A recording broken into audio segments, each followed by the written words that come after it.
অরূপের বাম হাতে ডিজাইন করা প্যাকেট ঝুলছে। বাম হাতে গাড়ির চাবি।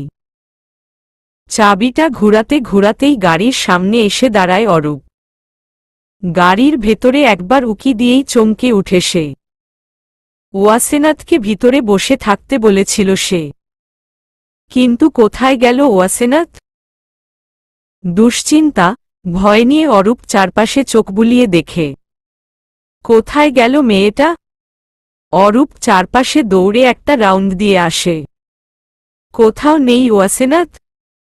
ভয় তার মুখটা আর্স্ট হয়ে উঠেছে। এভাবে মাঝ রাস্তায় একটা মেয়েকে দাঁড় করিয়ে যাওয়া তার উচিত হয়নি। ওয়াসেনাথের বিপদ হল না তো? কথাটা ভাবতেই অরূপের বুকটা ধড়াস করে উঠে। গোলাপি ঠোঁটজোড়া কালছে হয়ে উঠে। গলা শুকিয়ে কাঠ। ভয় সে চেঁচাতে ভুলে গেছে। কিছু সময় শুধু চারদিকে তাকিয়ে চোখ দিয়ে খুঁজার চেষ্টা করে, ব্যর্থ হয় সে। চেঁচিয়ে ডাকে, ওয়াসু, ওয়াসু, ওয়াসেনাথ। কোনো শব্দ ভেসে এলো না তার কানে। অরূপ নিজের ফোন পকেট থেকে নিয়ে ওয়াসেনাথের নাম্বারে কল করে। একবার দেওয়ার পরে রিসিভ করা হয় না। ভয়ে বুক কাঁপছে তার। একটা মেয়েকে একা রাখা উচিত হয়নি। আজ তো দারোয়ানও এই সময়ে একটা কাজে গেছে। আশ্চর্য! বিপদ আসলে সব দিক কি এভাবেই বন্ধ হয়ে যায়? অরূপের শ্বাসরুদ্ধ অবস্থা। ওয়াসেনাথ ক্ষিপ্ত হয়ে বসে আছে। কিছুই বলছে না সে। পাশের ব্যক্তির উপর চরম বিরক্ত হয়েও লাভ নেই। এত রোবট, কথাই বলবে না।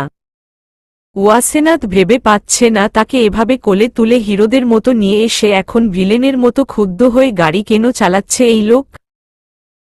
আজব তো। ওই দিকে অরূপ ভাই নিশ্চয়ই তার জন্য অপেক্ষা করছে। তাকে না বলেই এখানে নিয়ে এসেছে কেন? ওয়াসেনাথ দম খিচে বলল, আপনি আমাকে কোথায় নিয়ে যাচ্ছেন? অরিত্রাণ সামনে তাকিয়েই জবাবে বলল, কোথায় যেতে চাও বলো? ওয়াসেনাথের চোখ বিস্ময় গোল হয়ে এলো। কি বলবে সে খুঁজেই পেল না। লোকটা তাকে এভাবে তুলে নিয়ে এসে এখন প্রশ্ন করছে কোথায় যেতে চাও? ওয়াসেনাথ চরম বিরক্তর রেখা মুখে টানতে চায়, কিন্তু হচ্ছে না। সে বিরক্ত নয়। আজ সারাটা দিনের ছটফটানি মুহূর্তেই কমে শূন্যের কোটায় আছে। তাই চাইলেও সে বিরক্ত হতে পারছে না। ওয়াসেনাথ প্রশ্ন ছুড়ে, আপনি এখানে কি করছেন? অরিত্রাণ নিস্তব্ধ চোখে কিছু সময় চুপ করে গাড়ি চালায়। তার সাথে আসলে কি হচ্ছে এটা তার মাথায় ঢুকছে না। সে তো কখনোই মোটা মাথার ছেলে ছিল না। উল্টা প্রচণ্ড ব্রিলিয়ান্ট হিসেবেই সে পরিচিত। তাহলে আজ এত বোকা বোকা কাজ কেন করছে? ওয়াসেনাথের চোখ অরিত্রাণের দিকে। চশমাটা না হলে লোকটাকে আরও ভালো লাগত, কিন্তু এতেও কম লাগছে না। সাদা শার্টে দারুণ লাগে অরিত্রাণকে। ওয়াসেনাথ মুগ্ধ হয়ে দেখে। তার মনেই হচ্ছে না সে একজন অপরিচিত লোকের সাথে গন্তব্যবিহীন গতিপথে চলছে। তার মনে হচ্ছে এটাই তার আসল গন্তব্য। অরিত্রাণ একবার চোখ বাঁকিয়ে তাকায়। ওয়াসেনাথ পরক্ষণেই নিজের চোখ সরিয়ে সামনে চোখ রাখে। অন্ধকারে ল্যাম্পপোস্টের আলোগুলো জ্বলজ্বল করে জ্বলছে। রাস্তায় অনেক গাড়ি। সেই গাড়ির আবার লাল লাল লাইট। এসবের ভিড়ে ওয়াসেনাথ সব ভুলে শুধু অরিত্রাণের চিন্তায় ডুবে আছে। পাশাপাশি বসে থাকা দুজন মানুষ তাকিয়ে আছে সামনের অন্ধকারের ঝিকিমিকি আলোর রাস্তার দিকে। দূর দূর চোখ বিচরণ করছে তাদের, অথচ মন পড়ে আছে পাশের জনের কাছে। নিস্তব্ধতা ও নিস্তব্ধতা না, শব্দ হচ্ছে নিঃশ্বাসের। দুজনেই গভীর নিঃশ্বাস নিচ্ছে আর ফেলছে। কেউ কথা বলছে না, যেন আজ সব কথা ফুরিয়ে গেছে তাদের। মনের মাঝে জমছে শত শত কথা, কিন্তু মুখে বলতে পারছে না কেউ। সেকেন্ড সেকেন্ড হার্টবিট মিস করছে। ভালোবাসা বুঝি সব নিশ্চুপ নিস্তব্ধ করে দেয়? জানা নেই কারো। দুজনেই যে নতুন ভালোবাসায় সিক্ত। শব্দটা নতুন তাদের কাছে, এর পরিচিতি কম, তবুও ভালোবাসে দুজন দুজনকে। কিন্তু কেউ জানে না কারো কথা। দুজনেই কান পেতে শুনে অপরের দীর্ঘশ্বাসের শব্দ। অরিত্রাণ তো বুঝতেই পারছে না কি হচ্ছে ওর সাথে। আগে তো কখনো এমন ভয়ঙ্কর অনুভূতি হয়নি তার আশেপাশে আরও কাছেই সে এই অনুভূতির জ্ঞান পায়নি। কেন এমন হচ্ছে তার? ওয়াসেনাতের ব্যাপারে এত ভাবছে কেন সে? ওয়াসেনাতের নিস্তব্ধ মন সব ভুলে গুমোট হয়ে আছে। সে ভুলেই গেছে গন্তব্যবিহীন পথ চলার কথা। গাড়িটা হঠাৎ ঝাঁকুনি দিয়ে উঠতেই ওয়াসেনাত সামনে ঝুঁকে পড়ে। অরিত্রাণ দ্রুত নিজের এক হাত বাড়িয়ে ওয়াসেনাতের ভাঙা হাতে হাত রাখে, চেপে ওয়াসেনাতকে সামনে বাড়ি খাওয়া থেকে বাঁচায়। ওয়াসেনাত অবাক হয়ে একবার মাথা কাত করে তাকায়। ওয়াসেনাতের এতক্ষণে থম মেরে থাকা গুমোট মন অরিত্রাণের কাছাকাছি এসে ছোঁয়া লাগায়, তার মনে ভালো লাগার পরশ লাগতে লাগল। অরিত্রাণের চোখ সামনে। ওয়াসেনাতের দিকে তাকালে তার কি যে হয়, শুধু তাকিয়ে থাকতে ইচ্ছে করে। এত এত সুন্দর মেয়ে থাকতে এর প্রতি তার কিসের এত টান সে নিজেই জানে না। ওয়াসেনাত উঠে বসে অরূপের কথা মনে পড়ায় ফোনটা ব্যাগ থেকে নেয়। কল লিস্টে অনেকগুলো কল দেখে চমকে উঠে সে। অরূপ অনেকবার তাকে কল করেছে। ওয়াসেনাত দ্রুত কল করে। ওপাশ থেকে চিৎকারের শব্দ ভেসে আসে। অরূপ চিৎকার করে বলে উঠে, আর ইউ ওকে ওয়াসু? তুমি কোথায়? না বলে কোথায় গেলে? আমি টেনশনে শেষ। কল রিসিভ করনি কেন? তুমি কি আশেপাশে আছো? আমি তো গাড়ি নিয়ে বেরিয়ে পড়েছি তোমাকে খুঁজতে। কোথায় তুমি? ওয়াসু? হ্যালো? ওয়াসেনাত দীর্ঘ একটা নিঃশ্বাস ফেলে বলল, বলার সুযোগ তো দেন। আসলে আপনি যখন উপরে গেলেন তখন কথাটা বলেই ওয়াসেনাত অরিত্রাণের দিকে তাকাল। অরিত্রাণ সামনে তাকিয়ে শান্ত মুখে গাড়ি ড্রাইভ করছে। ওয়াসেনাত ভাবে, এখন যদি কিছুক্ষণ আগের ঘটনা অরূপকে বলে দেয় তাহলে এটা সোজা তার বাবার কানে যাবে। অরূপের সাথে বাবার একটা ভালো খাতিল আছে। আর না বললে ও অরূপ উল্টাপাল্টা ভেবে অন্যদিকে ব্যাপারটা চলে যেতে পারে। তাই সে কথা ঘুরিয়ে বলল, একটা গুরুত্বপূর্ণ কাজের কারণে সামনে রিকশা পেয়েই উঠে পড়েছি। তাই আপনাকে আর বলা হয়নি। সরি। অরূপ স্তব্ধ হয়ে ভাবে মেয়েটার কি তাকে নিয়ে একটুও চিন্তা নেই। সামান্য একটা কারণে সে কত নার্ভাস হয়ে পড়েছিল। উল্টাপাল্টা ভেবে হয়রান হয়েছে। আর সে কি না গুরুত্বপূর্ণ কাজের জন্য তাকে না জানিয়েই চলে গেল? অরূপের ভারী কষ্ট হল। তবুও নিজেকে দমিয়ে সে অসহায় সুরে বলল, একবার বলে যেতে পারতে? কলেরও রিপ্লাই দিতে পারতে? ওয়াসেনাতেরও খারাপ লাগছে। একটা লোক তাকে এত উৎসাহ নিয়ে দিয়ে আসতে চেয়েছিল সে কিনা। অরূপ ছেলেটা খুব ভালো। রাগানোর জন্যেই ওয়াসেনাত সবসময় ভাইয়া ভাইয়া বলে ডাকে। রিমিদের বাসায় প্রথম গিয়েছিল তারা 4 বান্ধবী মিলে। সেদিন সবাই অরূপকে এত ভাইয়া ডেকেছে যে সে প্রচণ্ড ক্ষুব্ধ হয়েছে। অরূপের সেই বিরক্তির জন্যেই তারা তাকে রাগাতে সবসময় ভাইয়া ডাকে। প্রকৃতপক্ষে অরূপকে ওয়াসেনাত ভাইয়ের চোখেই দেখে। অরূপ মজা করে সব সময়। মজার ছলে অনেক কথা বলে যা ওয়াসেনাতের বেশ ভালো লাগে। তবে ওয়াসেনাত একটু দূরত্ব বজায় রাখে। অরূপের মাঝে মাঝে গভীর কিছু কথা তার ভালো লাগে না। বাকি সব ঠিকঠাক। ওয়াসেনাত অপরাধীর মতো বলল, সরি। আসলে আমি বুঝতে পারিনি আপনি এত টেনশন করবেন। অরূপ হালকা হাসল। এত নরম স্বর শুনে তার আর রাগ মানায় না। সে বলল, তুমি কখনোই কিছু বুঝো না। আচ্ছা, আমি বাসায় যাই, তারপর কল দিব।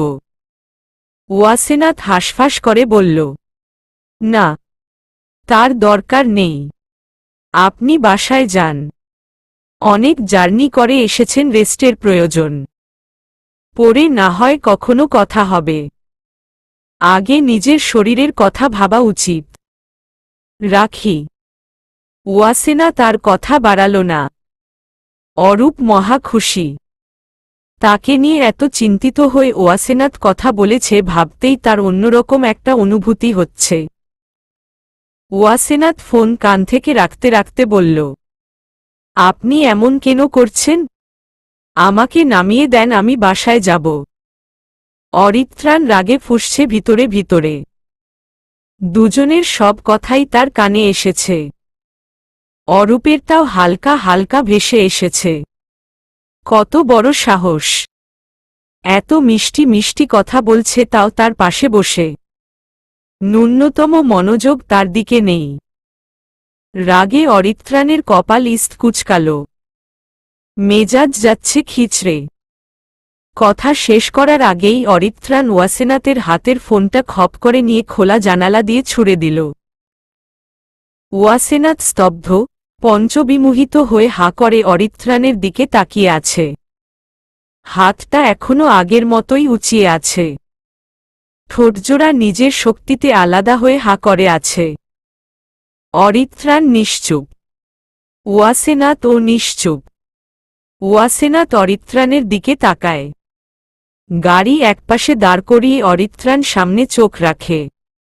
ওয়াসেনাথ ক্ষীণ আওয়াজে বলল, এটা কি হলো? অরিত্রাণ মাথা কাত করে তাকায়। ওয়াসেনাথের দিকে অরিত্রাণ চোখ পাকিয়ে তাকিয়ে আছে। ওয়াসেনাথ নিজের দিকে তাকিয়ে ভাবে, তার উপর চোখ গরম করছে। কিন্তু কেন?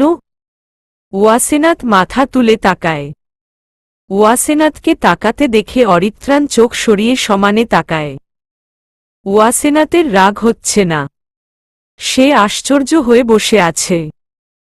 হালকা কেশে গলা ঠিক করছে। এত সব আজগবি কাহিনীর ভিড়ে তার গলা বসে গেছে মনে হয়। অরিত্রাণ সামনে মুখ রেখেই গম্ভীরভাব নিয়ে বলল, দম কত? ওয়াসেনাথ অরিত্রাণের ভারী কণ্ঠ শুনে আরও অবাক। তাজ্জব হয়ে সে কিছু সময় চুপ থাকে। নিজের কথা হারিয়ে ফেলে। অনেক ভেবে বলে, আপনি কি অসুস্থ? অরিত্রাণ নিশ্চুপ হয়ে সামনে তাকিয়ে আছে। ওয়াসেনাথও নিশ্চুপ। নিশ্চুপতাকে ঠেলে ওয়াসেনাথ আবার বলল, আমার মনে হয় আপনি অনেক অসুস্থ। মানে, কেমন দেখাচ্ছে আপনাকে? আমাকে নামিয়ে দেন, আমি চলে যাই। অরিত্রাণ প্রবল রাগ, আক্রোশ নিয়ে ওয়াসেনাথের নীলাভ চোখে চোখ রাখে। ওয়াসেনাথের বুক ধক করে উঠে। ভয় সে চুপসে যায়। এত সময়ের সব আবেগ অনুভূতি নেতিয়ে যায় মুহূর্তে। কি হবে চিন্তায় সে মুখ দিয়ে শ্বাস ফেলে। কি লাল চোখ দুটো! ওই দিনের চাইতেও মনে হচ্ছে আজ বেশি লাল। এত লালের কারণ কি? সে তো আর চুপি চুপি জাসুসি করতে যায়নি। তবে এত রাগ কেন? অরিত্রাণ আবার মুখ ঘুরিয়ে সামনে রাখে দৃষ্টি। ওয়াসেনাথ নিজের বাম হাতের দিকে একবার তাকায়। এই হাতও কি এখন ভেঙে দিবে? ভয় ওয়াসেনাথ কাদো কাদো হয়ে যায়। ঢোক গিলে বলে, আমি কি আবার কিছু করেছি? আমার তো মনে হয় না আমি কোনো দোষ করেছি। আর আজ সারাদিনে আমার আপনার সাথে আর একবারও দেখা হয়নি। বিশ্বাস করেন আমি সত্যি বলছি।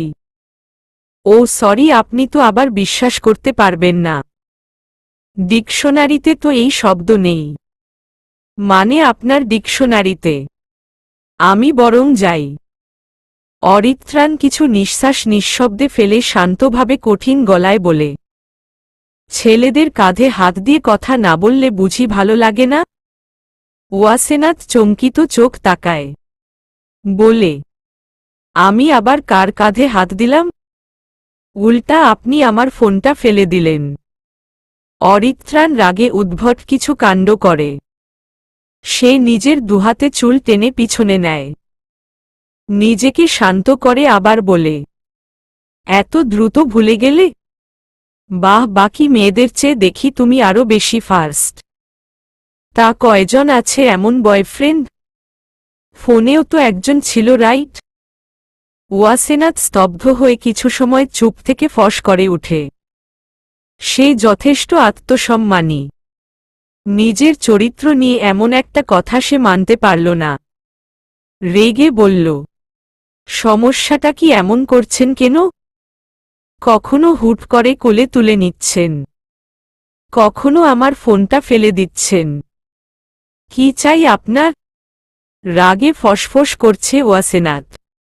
অরিত্রাণ তীক্ষ্ণ চোখে ওয়াসেনাথের লাল হয়ে যাওয়া গালের দিকে একবার তাকায়। আসলেই তো কি চায় সে? কেমন এলোমেলো হয়ে গেছে তার সব। অরিত্রাণ চোখ বন্ধ করে আবার খোলে। শান্ত গলায় বলে, এয়ারপোর্টের ছেলেটা কে ছিল? আর এখন যার সাথে কথা বলছিলে সে কে? ওয়াসেনাথের রাগ তুঙ্গে। এত কিছু করে আসছে ছেলের খবর নিতে? ওয়াসেনাথ কর্কশ গলায় বলল, কেন? আপনার বোনকে বিয়ে দিবেন বুঝি? তাহলে বলে রাখি উনি বুকিং হয়ে আছে। যার ভাই এমন রাগী তার বোনও রাগী হবে। আর এমন রাগী মেয়ের সাথে আমার অরূপ ভাইয়ার বিয়ে দিব না। ভাইয়া শব্দ অরিত্রাণ পর্যন্ত পৌঁছালে ও আমার শব্দে সে আবার আক্রোশ চোখে তাকায়। নিজের ভাই হলে একটা কথা, অন্যের ভাইকে আমার বলার মানে কি? অরিত্রাণ রাগে ঝাঝরা হচ্ছে ভিতর থেকে। মুখে শান্ত ভাব নিয়েই সে আবার প্রশ্ন ছুড়ল, আমার বোন নেই, কিন্তু এই অরূপকে হয় তোমার? আপনি জেনে কি করবেন? আমার ফোনটা ভেঙেছেন কেন সেটা বলেন? এতক্ষণ ভেবেছিলাম আপনি হয়তো অসুস্থ, কিন্তু এখন তো দিব্যি আছেন। বলেন কেন ভেঙেছেন? অরিত্রাণ বিরক্তি মুখে তাকিয়ে বলল, বলতে বাধ্য নই। কত দম তোমার ওই ফোনের? দেখে তো সস্তা মানে হচ্ছে। দাম দিয়ে দিব এখনই। কিনে নিবে আবার একটা? ওটা বহু বছর আগের মনে হয়। পুরানো গেলে নতুন আসে। এত চেঁচামেচির কি আছে? ওয়াসেনাথ চমকে একবার তাকায়। ছোট মনটা মুহূর্তেই ভেঙে টুকরো হয়। এই লোকটাকে সে নিজের মন দিয়ে বসেছে, যার ন্যূনতম কমন সেন্স নেই। আর এত রুড ভাষা। মনে দয়াই হচ্ছে না তার ফোনের জন্য। তার উপর টাকার এত গরম। সে কি জানে ফোনটা তার কাছে এর দামের চাইতেও হাজার হাজার গুণ বেশি দামি? ওয়াসেনাথের খুব কান্না পাচ্ছে। ভেবেছিল বেরিয়ে গিয়ে তুলে নিবে। তাই তো সে বেরিয়ে যেতে চাচ্ছে। কিন্তু তার আগেই তার ছোট মন ছিন্নভিন্ন হয়ে গেছে। এমন হার্টলেস লোকের প্রতি তার ভালোবাসা কেন জন্মালো ভেবেই তার খারাপ লাগছে। খুব খারাপ লাগছে। কেন এমন করছে বুঝিয়ে বলা যায় না। ওয়াসেনাথের গলার স্বর ছোট হয়ে আসে। বলে, দরজাটা খুলেন, আমি যাব। অরিত্রাণ অন্যদিকে তাকায়।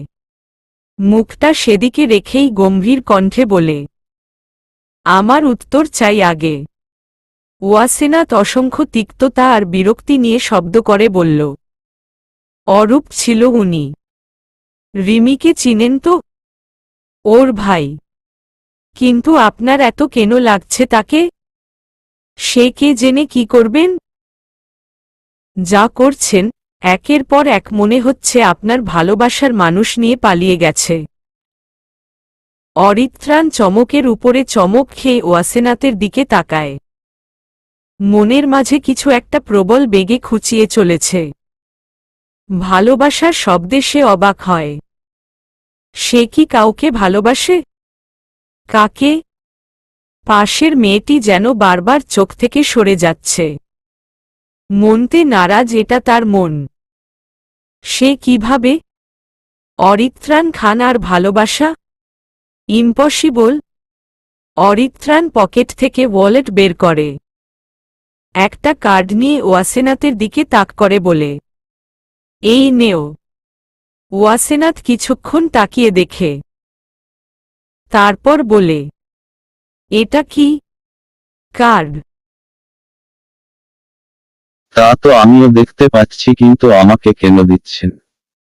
অরিত্রাণ নিঃশ্বাস ফেলে বলল, কারণ খুব সহজ। তোমার ফোন ভেঙেছি। এখানে ওই সস্তা ফোনের মূল্যর চেয়ে আর বহু গুণ বেশি আছে। সব তোমার। ওয়াসেনাথের খুব লাগল কথাটা। একদম ভয়ঙ্কর ভূমিকম্পের মতো কম্পিত করে তার হৃদয়ের প্রতিটি অংশ খণ্ড খণ্ড করে দিচ্ছে। এভাবে তাকে ছোট করে বারবার সস্তা বলার মানে কি? এতটা ছোট সে নয়। আর ফোনটা তার মায়ের কিনে দেওয়া বিশেষ উপহার ছিল, তার 15তম জন্মদিনের গিফট। এটা খুবই মূল্যবান তার কাছে। আর সেই ফোনকে বারবার সস্তা বলার মানে কি? ওয়াসেনাথের খুব কান্না পাচ্ছে। এত অপমান বোধ হচ্ছে যা বলে বুঝানোর মতো না। ওয়াসেনাথের চোখ ভরে আসে। চোখ থেকে টুপ করে কয়েক ফোঁটা পানি গড়িয়ে পড়ে। ভাবে, এভাবে অপমান তো তারাই করে যাদের মনে কোনো ফিলিংস থাকে না। আর তাদের সাথেই করে যাদের নিয়ে কোনো ফিলিংস তৈরি হয় না। ওয়াসেনাথ ঝিম ধরে বসে থেকে কাঁদতে থাকে। কারো হালকা হালকা কান্নার শব্দে অরিত্রাণ পাশ ফিরে তাকায়। অরিত্রাণের চোখে ওয়াসেনাথের কান্নায় লাল হওয়া চোখমুখ স্পষ্ট হয়ে ফুটে উঠে। লালচে দুটি চোখ, পানিতে টইটুম্বুর। হৃৎপিণ্ডে হঠাৎ ধক করে উঠে অরিত্রাণের। ওয়াসেনাথ কি কাঁদছে? কেন কাঁদছে? কাদার মতো তো সে কিছুই করেনি। এমনকি ফোনের টাকাও দিচ্ছে। তাহলে কেন কাঁদছে? অরিত্রাণ ভাবে, সে কি একবারও হুমকি ধামকি দিয়েছে? মনে পড়ে না কিছুই। তাহলে কেন কাঁদছে? ঈষৎ কাঁদলে কি মারাত্মক লাগে? মুখশ্রী লাল হয়ে আছে। মায়া মায়া চোখজোড়া পানিতে ভাসছে। চৌখা নাকটার ডগা লাল হয়ে আছে। অরিত্রাণ কিংকর্তব্যবিমূঢ় হয়ে মুগ্ধ নয়নে তাকিয়ে থাকে কিছু সময়। মন চায় সময়কে এখানে থামিয়ে দিতে। সব কিছু থামিয়ে সে শুধু তাকিয়ে থাকবে। অরিত্রাণের পাশের জানালায় খটখট শব্দ হয়।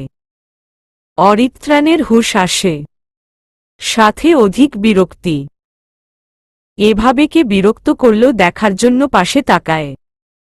জানালার কাচ নামিয়ে প্রশ্ন করে, কি চাই? ভদ্রলোক হেসে বলল, ভাই প্রেম করবেন, ভালো কথা।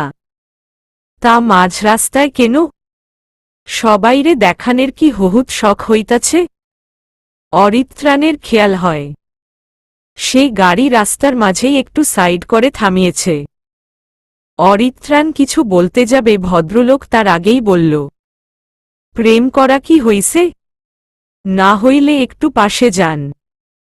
মানুষের তো বাস্তবতা আছে। সব তো আপনাদের মতো প্রেমে মরা হয়ে থাকে না। কাজ আছে তো, যেতে হবে। আর এভাবে মাঝ রাস্তায় প্রেম করতে আসবেন না। অরিত্রাণের রাগ হয়। শান্ত গলায় কঠিন শব্দ তুলে বলে, আমরা প্রেম করছি, কে বলল আপনাকে? ভদ্রলোক আবার হাসল, বলল, কিছু জিনিস বলা লাগে না ভাই, দেখলেই বুঝি। পাশের জন হয় বউ, নয় গার্লফ্রেন্ড। অরিত্রাণ বিরক্ত মুখে আর কথা বাড়াল না। পাশে গাড়ি নিয়ে মাথা বের করে বলল, দুটার একটা না হলে নিশ্চয়ই আরও নেগেটিভ ভাববেন। এই দেশ থেকে আর বেশি কিছু আশা করা যায় না। হাঁ করলেই ভাবে খেতে চাচ্ছে। কথা বলার জন্য হাঁ করেছে, এটা যেন মানতেই চায় না। ভদ্রলোক বাইক চালিয়ে যেতে যেতে হেসে বলল, কথাটা সত্য ভাই। আর সরি। এদেশের মানুষ দোষ করে আবার সহজে স্বীকার করে সরি ও বলতে পারে। এটা সবাই পারে না। ভাবে ইজ্জতে লাগে। অরিত্রাণ নিজের দিকে তাকিয়ে ভাবে এটাও তো সত্য। অরিত্রাণের জন্ম এই দেশেই, তবে তার মা একজন তুর্কি। তবুও ছোট থেকে মাতৃভূমি এই দেশকেই জানে। কারণ মানের মুখের বাংলা ভাষাই তো সে সহজভাবে রপ্ত করতে পেরেছে। অরিত্রাণ ওয়াসেনাথকে সরি বলবে ভাবে। পাশ ফিরে অবাক হয়। ওয়াসেনাথ চাবি নিয়ে গাড়ির দরজা খুলে ফেলেছে। কান্না মাখা মুখে খোলা দরজার দিকে আর একবার উকি দিয়ে সে বলল, আপনার হৃদয় নেই। যা আছে পাথরের হয়ে গেছে। টাকার দেমাগটা বড্ড বেশি। টাকা দিয়ে সব হয় না নুহাস সাহেব। আবেগ অনুভূতির কাছে টাকা মূল্যহীন। টাকা ছাড়া দুনিয়া চলে না, যেমন সত্য ভালোবাসার দুনিয়ায় টাকা চলে না, এটাও সত্য। ফোনটা আপনার কাছে সস্তা হতে পারে, তবে আমার মায়ের দেওয়া উপহার আমার কাছে বহু মূল্যবান। কারণ আমি টাকার দুনিয়াতে নয়, ভালোবাসার দুনিয়াতে থাকতে পছন্দ করি। অরিত্রাণ স্তব্ধ হয়ে তাকিয়ে থাকতে থাকতেই ওয়াসেনাথ রাস্তার উপরে চলে আসে। ভাগ্য আজ তার সহায়, তাই এত ভিড়ের মাঝেও সে একটা রিকশা পেয়েই গেল। ভুল মানুষকে নির্বাচন করে সে তার হৃদয় ভগ্ন করেছে। এত দুঃখ নেওয়ার মতো না, সত্যি নেওয়ার মতো না। ওয়াসেনাথ নিজের বাসার গেটে এসে নেমে পড়ে। রিকশার ভাড়া দিয়ে সামনে অগ্রসর হতেই পাশে চোখ পড়ে। অরিত্রাণ গাড়িতে ঠেসে দাঁড়িয়ে আছে, বুকে হাত গুজে, চোখমুখে হাসি। ওয়াসেনাথ কিছু সময় দাঁড়িয়ে থেকে যাওয়ার সময় মনে হল পিছন থেকে কোমল গলায় সে ডেকে উঠে, ওয়াসু। ওয়াসেনাথ চমকে তাকায়। অরিত্রাণ আবার হালকা হাসে। ওয়াসেনাথ অদ্ভুতভাবে তাকায়। অরিত্রাণ কয়েক পা এগিয়ে এসে মৃদুল গলায় বলে, তোমাকে আমি কষ্ট দিতে চাইনি। তুমি তো জানো আমি এমন। একদম আকরু, রুড। মানিয়ে নেওয়া যায় না। ওয়াসেনাথ কম্পিত হয়।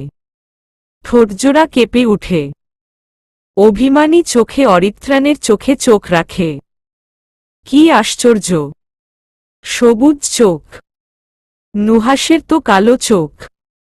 ওয়াসেনাথ ভারী অবাক চোখে তাকিয়ে আছে।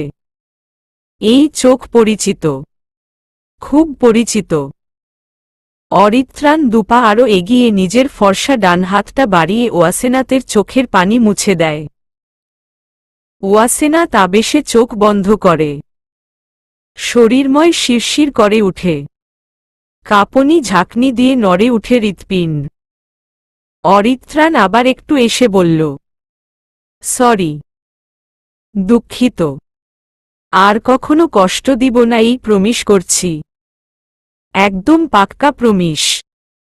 কিং কিং করে শব্দ করে উঠে রিকশা। ওয়াসেনাথ চমকে উঠে চোখ কচলাতে কচলাতে সামনে তাকায়। সে ঘুমিয়ে পড়েছিল, ভাবা যায়। রিকশায় বসে কাঁদতে কাঁদতেই তার ঘুম চলে এসেছে। কাঁদলে ভালো ঘুম হয়। ওয়াসেনাথের বেলায় তো তা শতভাগ নিশ্চিত। ওয়াসেনাথ সামনে তাকাতেই রিকশাচালক বলে, আরে মাইয়া ঘুমাও কা। এত রাইতে বাহিরে আছো, তার উপর রিকশা। রিকশায় বৈশা ঘুমাইতে এই এত বছরের জীবনে আর দেহি নাই মা। এই প্রথম। আমি নেহাত ভালা মানুষ। তোমার বাপের লাহান। খারাপ পোলা পাইন হইলে কি করতা। নামো, বাড়ি আইয়া পড়ছে। ওয়াসেনাথ ভাবে, সত্যি তো। খারাপ লোক হলে কি করত সে? ওয়াসেনাথ ভয়ে একটু চুপসে যায়। ঢোক গিলে ভাবে এতক্ষণ সে ঘুমিয়েছিল। আর ওটা স্বপ্ন ছিল। সবুজ চোখটাও স্বপ্ন ছিল। খুব কান্না পাচ্ছে তার। একটু বাস্তব হলে কি ক্ষতি হতো? খুব তো কিছু হতো না, শুধু তার অশান্ত, ভগ্ন, ছিন্নভিন্ন হৃদয় জুড়ে শীতল হওয়া বইত। পরক্ষণেই ভাবে ওই লোক আর সরি। ইম্পসিবল। সেদিন ও ভালো করে বলেনি। শরীরে যেন তার অ্যালার্জি আছে। খারাপ লোক একটা। ওয়াসেনাথ নিঃশব্দে কাঁদে। রিকশা চালক আব্বাস মিয়া তীক্ষ্ণ চোখে তাকিয়ে থাকে। মেয়েটা কাঁদছে কেন? সবার আগে খারাপ চিন্তা মাথায় আসে। ভাবে, প্রেমিকের সাথে কিছু হইছে মনে হয়। এত রাতে তো আর জামাইয়ের সাথে বাহিরে দেখা হবে না। আহারে পুতুলের মতো মাইয়া মনে হয় ধোকা খাইছে। অনেক কথা আব্বাস ভাবে, কিন্তু প্রশ্ন করে না। এটা তাকে সাজে না। সেই সামান্য আদার ব্যারি হয়ে জাহাজের খবর নিয়ে লাভ কি? হালকা কেশে আব্বাস মিয়া বলে, মা কি তা হইছে? ওয়াসেনাথ হুশে এসে দ্রুত নেমে পড়ে। ব্যাগের থেকে অনেকগুলো টাকা নিয়ে রিকশা চালকে দেয়। সে নিতে চায় না। পরে মেয়ের মতো বলায় নেয়। লোকটা ভালো। আর ভালোদের সাথে ভালোই হয়। এবং হওয়া উচিত। ওয়াসেনাথ হেঁটে যায়। তবে পা চলছে না। মনটা যে ক্ষতবিক্ষত হয়ে আছে। বুকটা ভার হয়ে আছে। মায়ের ফোনটা সে চোখ বুলিয়ে আশেপাশে খুঁজেছে কিন্তু পায়নি। আর নুহাসের কথাগুলো মনে পড়ে আরও খারাপ লাগছে। মনে হচ্ছে সব খারাপ লাগা একসাথে ঘিরে নিয়েছে তাকে। চারপাশে শুধুই কষ্ট। আর সে একা অভিমানী। ঘরের দরজা খোলা। ওয়াসেনাথ খানিকটা চমকে দরজার দিকে তাকিয়ে থাকে। রূপালী আর মজিদ এই বাড়িতে থাকে। 3 তলা বাড়ি। নিচের তলা আর 3 তলা ভাড়া।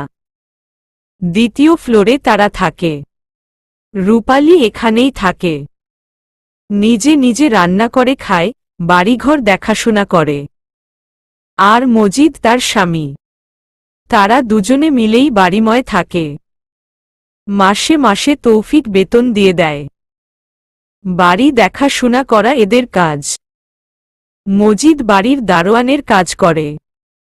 আর রূপালী ঘরের। ওয়াসেনাথ ভীতু হয়ে দুপা এগিয়ে যেতে যেতে উঁচু গলায় ডাকে, রূপালী। মজিদ। দরজা খোলা কেন, রূপালী? ওয়াসেনাথ বাড়ির ভিতরে প্রবেশ করতেই তার বাবার কণ্ঠ কানে ভেসে আসে। খুশিতে লাফিয়ে সে তাকে জড়িয়ে ধরতে যায়। কিন্তু কিছু কথা কানে আসতেই সে থেমে যায়। তৌফিক আহমেদ ফোনে কাউকে বলছে, তাকে নিজ হাতে মারতে পারলে আমার শান্তি হতো। কখন ছাড়া পাবে সে? ওপাশ থেকে কি বলছে তার ওয়াসেনাথের কানে এলো না। সে আর একটু এগিয়ে শুনতে চাইল। তৌফিক বলল, মনে থাকবে আমার।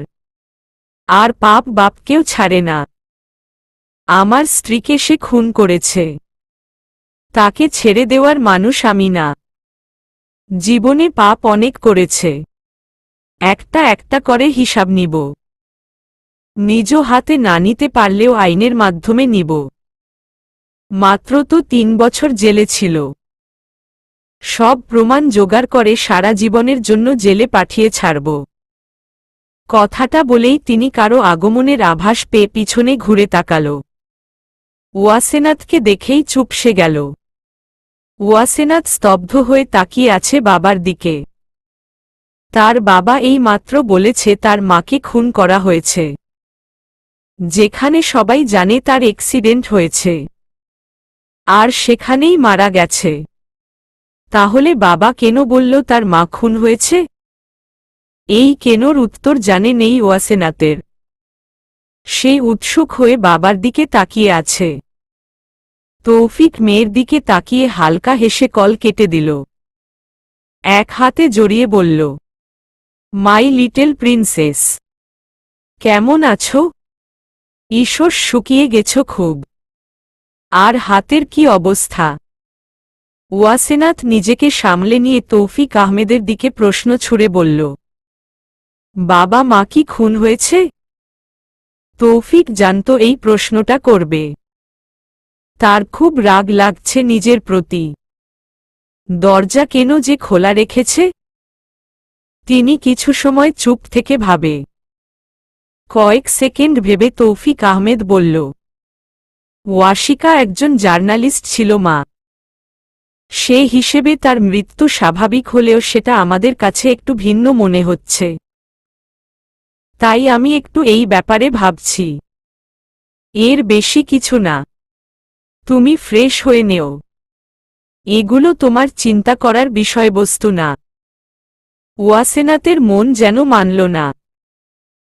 মন বারবার বলছে বাবা জানে তার মায়ের খুনিকে। বাবার দিকে তার চোখ কৌতূহলী হয়ে তাকিয়ে আছে। তৌফিক জানে তার মেয়ে সন্দেহ করছে। বাবা মা জার্নালিস্ট হলে মেয়েও যে একটু আকটু তার ভাগীদারি হয় না, তা তো নয়। মেয়ের চোখেও সবসময় ইনভেস্টিগেশন ভাব থাকে, যেটা তিনি জানে। তবুও মেয়েকে এই পেশা থেকে বহু দূরে রাগে তিনি। ভয়টা তীব্র। ওয়াসিকা তার স্ত্রী। তাকে তিনি কথা দিয়েছে মেয়েকে আগলে রাখবে। জীবনকে তার ঝুঁকিবিহীন করবে। কোনো ঝুঁকিতে পড়তে দিবে না। তাই তো এত আয়োজন। জীবনময় যেন তাদের রহস্য। ওয়াসেনাত কিছু বলতে যাবে তার আগেই তৌফিক বলল, মাত্র এসেছি। খুব টায়ার্ড। ক্ষুধাও লেগেছে। যাও ফ্রেশ হও। বাবা আমি খেয়ে এসেছি। আন্টি জোর করে খাইয়ে দিয়েছে। তৌফিক হাসল। সে জানে আনোয়ারা বেগম তার মেয়ের খুব খেয়াল রাখে, একদম মায়ের মতো। তৌফিক শার্টের হাতার কবজির দিকে বুতামগুলো খুলতে খুলতে বলল, তুমি খেয়ে এসেছ ভালো কথা। তাই বলে কি বাবার সাথে টেবিলেও বসা যাবে না? ওয়াসেনাত দ্রুত নিজের সব চিন্তা ঠেলে বলল, অবশ্যই। আমি আসছি, তুমি বসো। তৌফিক হাতা গুটিয়ে হাতে মুখে পানি দেয়। আয়নায় নিজের হালকা হালকা বয়সের ছাপের দিকে কিছু সময় নির্লিপ্ততা ভঙ্গিতে তাকিয়ে থাকে। আজ সে বড্ড খুশি। তার একটা বিশেষ কারণ আছে। খাবারের টেবিলে মেয়েকে বলবে বলেই ঠিক করেছে। তৌফিক আহমেদ নিজের হাতের মুখের পানি ঝেড়ে হাঁক দিয়ে ডাকল, রূপালী, রূপালী। রূপালী রান্নাঘর থেকে এক প্রকার দৌড়ে বেরিয়ে আসল। সেই ছোট থেকে এই বাড়িতে কাজ করে সে। তৌফিক আহমেদ ওয়াসেনাতের জন্মের আগে গ্রাম থেকে ৮ বছরের রূপালীকে নিয়ে এসেছিল। অসহায় রূপালীকে আশ্রয় দিয়েছে। রূপালীর বাবা তার মাকে মেরে একজনের কাছে বিক্রি করে দিতে চেয়েছিল। তখন তৌফিকের মা তাকে আশ্রয় দিয়েছিল।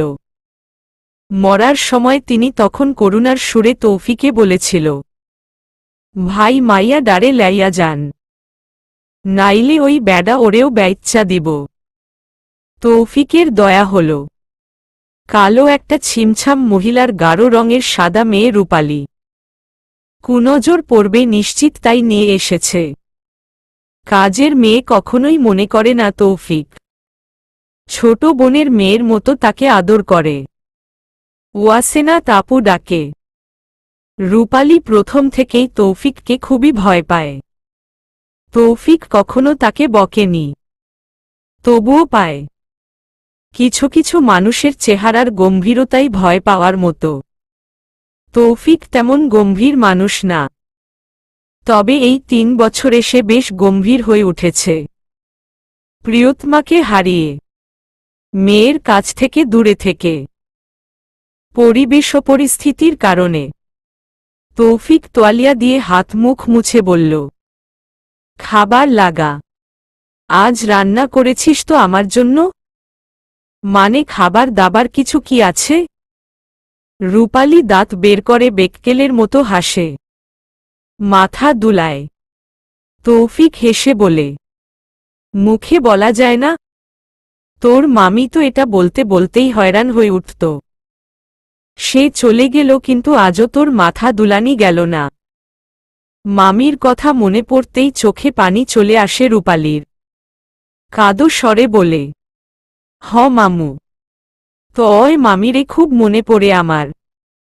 আমনেরা তো থাকেন না, আপামনিও থাকে না, একলা ঘরে শুধু হ্যাতেনের কথাই মনে উঠে। হইছে, আর মনে করতে হবে না এখন, যা খাবার লাগা টেবিলে। আর হ্যাঁ, মজিদ খেয়েছে? রূপালী লাজুক হেসে বলল, হো হ্যাতনে খাইছে। আচ্ছা যা। রূপালীর আর মজিদের বিয়ে হয়েছে আজ 1 বছর। মজিদেকে কাজে রাখার সময়ই বিয়ের কথা বলেছিল তৌফিক। রূপালীর বয়স হয়েছিল অনেক। মজিদও গ্রামের, সুঠাম দেহের পুরুষ, গায়ের রং কালো। তবে রূপালীর সাথে দারুণ মানায়। বয়সও রূপালীর থেকে বেশি না। দুজনে মিলে এই বাড়িতেই সংসার করে সুখে। অরিত্রাণ রাস্তার আশেপাশে ক্ষুদ্র থেকে ক্ষুদ্র সব জায়গায় খুঁজে ফেলেছে, কিন্তু মোবাইলটা পাচ্ছে না। রাগে শরীর গিজগিজ করছে তার। এখন ইচ্ছে করছে সব তছনছ করে ফেলতে। ওয়াসেনাথ যাওয়ার পরেই তার খুব অনুশোচনা হয়। ওয়াসেনাথ কেঁদেছে, কেঁদে চোখ, গাল সব লাল করেছে। ওভাবে কথা বলাতেই কেঁদেছে। কথাগুলো নিজের মনে মিলিয়ে নিতে কয়েক মিনিট লেগে যায় অরিত্রাণের। তারপরই সে খুঁজে ওয়াসেনাথকে, কিন্তু ওয়াসেনাথকে খুঁজে পায় না। ভাবে একবার বাড়ি গিয়ে সরি বলবে, কিন্তু তাও যেতে পারে না। ইগোর জন্য। অরিত্রাণ খানের ইগো যে বড্ড বেশি। ইগো দূরত্ব বাড়িয়ে দিচ্ছে। আজকের কয়েক ঘন্টায় সে কি করে ফেলেছে নিজেই বুঝতে পারল না। ওয়াসেনাথের বাড়ি, রিমির বাড়ি সব খুঁজে নিয়েছে সে, শুধুই কাঁধে হাত রাখার জন্য। অরিত্রাণ আজ থেমে নেই। এই মোবাইল সে খুঁজে বের করবেই। খুব লেগেছে আজ মেয়েটার। মাকে তো সেও ভালোবাসত। খুনখারাবির চক্করে সব ভুলতে বসেছে। মনটায় যেন কিছুই ফিল হয় না। কিন্তু ইদানিং খুব খোঁচায়। মনে করাই সেই দিনগুলোর কথা। অনেক খুঁজে অরিত্রাণ অবশেষে রাস্তার পাশে ঝোপের মাঝে মোবাইলটা পেয়েছে। উপরের স্ক্রিন ভেঙে গেছে, তবে ফোন অক্ষত আছে। অরিত্রাণ ফোনটা অন করল। একটা মহিলার কোলে মাথা দিয়ে ওয়াসেনাথ, আর নিচে ঘাসের উপর বসে তার চুল আছড়ে দিচ্ছে একজন পুরুষ। অরিত্রাণ ভয়ঙ্কর রকমের চমকে তাকিয়ে আছে ওয়াসেনাথের লম্বা চুলের দিকে। এত লম্বা চুল হয়? কথাটা হুট করেই মুখ দিয়ে বেরিয়ে আসে তার। বিশাল লম্বা চুল উপর থেকে ঝুলে কাঁধপিঠ শরীর বেয়ে একদম ফ্লোর ছড়িয়ে আরো লম্বা। অরিত্রাণের চোখ আকাশে। আশ্চর্য, এটা বাস্তবে সম্ভব না বলেই তার মনে হচ্ছে। এত লম্বা চুল হলে মেয়েটা সবসময় ডেকে রাখে কেন? অরিত্রাণ বিড়বিড় করে বলে, মেয়েটার মনে হয় চুল নেই, তাই স্ল্যাক চুল লাগিয়েছে, তাই তো ডেকে রাখে। অরিত্রাণ গাড়ি চালানোর ফাঁকে ফাঁকে ওয়াসেনাথের ছবি দেখছে। হঠাৎ করেই তার মনে হয় ওয়াসেনাথ সুন্দর। কয়েক সেকেন্ড চুপ করে থেমে হুট করে তার মনে হল, না, আশ্চর্য সৌন্দর্যের অধিকারী ওয়াসেনাথ। অরিত্রাণ হোটেলের সামনে এসে গাড়ি থামায়। থামিয়ে আবার একবার ওয়াসেনাথকে দেখে অরিত্রাণ স্ক্রিনে চোখ রেখে বলে, তোমার চুল যদি সত্যি হয় তাহলে তা ভয়ঙ্কর সুন্দর। ডাইনিং টেবিলে বসে আছে ওয়াসেনাথ, গালে হাত দিয়ে তার বাবার দিকে তাকিয়ে আছে। তৌফিক খাবারে মনোযোগী। সে জানে তার মেয়ে তার দিকেই তাকিয়ে আছে। এমনটা 3 বছর আগে আরও একজনের স্বভাব ছিল। চেহারার দিক দিয়ে মেয়ে তার কার্বন কপি হলেও স্বভাবের দিকে সে মায়ের মতো। তৌফিক আহমেদ খাবার শেষ করে মুখ মুছে পানি খেতে খেতে বলল, একটা খবর আছে। খুশি হবে বলেই মনে হচ্ছে। তবে আমি জানি খুশি হবে। ওয়াসেনাথ গাল থেকে হাত সরিয়ে উত্তেজিত হয়ে বলল, বলো বাবা। জলধি। এখন থেকে বাবা এখানেই থাকব। ওয়াসেনাথের যেন ঈদ লেগেছে। লাফিয়ে সে খুশিতে পাগলের মতো অবস্থা। আজ অনেক বছর পরে বাবার সাথে থাকবে আগের মতো। ওয়াসেনাথ তৌফিক আহমেদের গলা জড়িয়ে বলল, ওয়াও বাবা, আমরা একসাথে থাকব? হুম। এখন হাতে ব্যথা পাবে। দূরে যাও। ওয়াসেনাথ সরে এলো। খুশি দেখার মতো। সবাই খুশি। মজিদ আর রূপালিও। ওয়াসেনাথ বারান্দায় বসে আছে। চাঁদটা দেখা যাচ্ছে না। মেঘের ঘন আবরণ ঠেলে মাঝে মাঝে উকিঝিকি দিলেও সে লুকিয়ে আছে। আকাশ বিষণ্ণ। ওয়াসেনাথের মনে হচ্ছে আকাশেরও আজ মন খারাপ। হয়তো তার কাছের কেউ তাকে দুঃখ দিয়েছে তাই। আসলে মানুষের মন খারাপ থাকলে মনে হয় আশেপাশের সব কিছুরই মন খারাপ। ওয়াসেনাথের বেলাও তাই হচ্ছে। নুহাস নামের ছেলেটাকে সে মনে করতে চাচ্ছে না। আবার ভুলতেও পারছে না। এত কেন মনে পড়ছে? ভালোবাসে তাই? সে কিভাবে এতটা গভীরভাবে জড়িয়ে গেল? দেখা তো খুব কম হয়েছে। কথা তো আরো কম। ছেলেটা তো কথা তেমন বলেই না। সব সময় রহস্যময় ভঙ্গিতে মুখটা গুমোট করে রাখে। আর আজ যা করল এতে ওয়াসেনাথের খুব কষ্ট হয়েছে। সে ভুলতে চায় নুহাসকে। আর ভাববে না তার কথা। ওয়াসেনাথ পরক্ষণেই ভাবে নুহাসের কি গার্লফ্রেন্ড আছে, নাকি ভালোবাসার মানুষ।